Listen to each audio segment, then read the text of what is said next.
आज आपण अशा एका विषयावरती बोलणार आहोत जो ऐकून सुरुवातीला कदाचित तुम्हाला आश्चर्य वाटेल, पण नंतर एक सुजाण नागरिक म्हणून वाईट देखील वाटेल।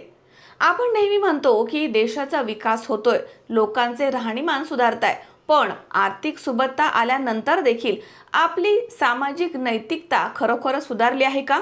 हा प्रश्न पडण्याच्या मागचं कारण म्हणजे भारतीय रेल्वेनं जाहीर केलेली एक धक्कादायक आकडेवारी।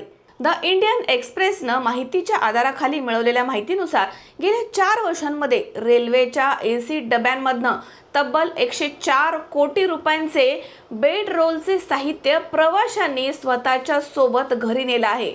आता विचार करा, ही चोरी कोणी केली असेल? रेल्वेच्या ज्या वातानुकूलित म्हणजेच एसी डब्यांमध्ये मध्यमवर्गीय किंवा मग उच्च मध्यमवर्गीय नागरिक प्रवास करतात, तिथली ही आकडेवारी आली आहे। जानेवारी 2022 ते मे 2026 या काळामध्ये तब्बल 1,27,00,000पेक्षा जास्त वस्तू या गायब झाल्या आहेत। यामध्ये 46 लाख फेस टॉवेल्स तसेच 41 लाख चादरी आणि चक्क 2,76,000 उशांचा समावेश आहे। आता आश्चर्याची गोष्ट म्हणजे वर्ष 2022 ते 2025 या काळामध्ये अशा प्रकारच्या घटनांमध्ये 56% वाढ झाली आहे। हजारो रुपयांचे तिकीट काढून प्रवास करणारा वर्ग अवघ्या काही रुपयांच्या टॉवेल्स किंवा चादरीसाठी आपले प्रामाणिकपण हे पणाला लावतोय, हे खरोखरच अनाकलनीय आहे। या समस्येची दुसरी आणि अत्यंत वेदनादायी बाजू आपण समजून घेतली पाहिजे।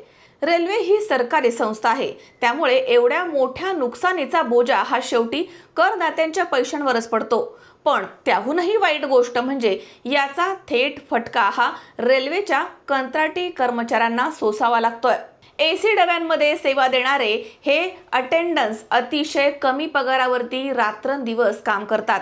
रेल्वेच्या नियमानुसार जर त्यांच्या डब्यांमधनं सामान चोरीला गेलं तर त्याचं नुकसान या गरीब कर्मचाऱ्यांच्या पगारामधनंच कापलं जातं।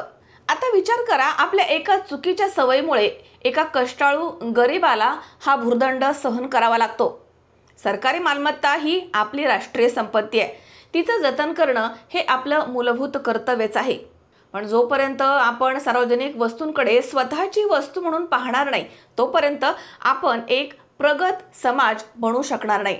हा केवळ रेल्वेच्या साहित्याचा प्रश्न नाहीये, तर आपल्या राष्ट्रीय संपत्तीचा देखील प्रश्न आहे। तुम्हाला काय वाटतं?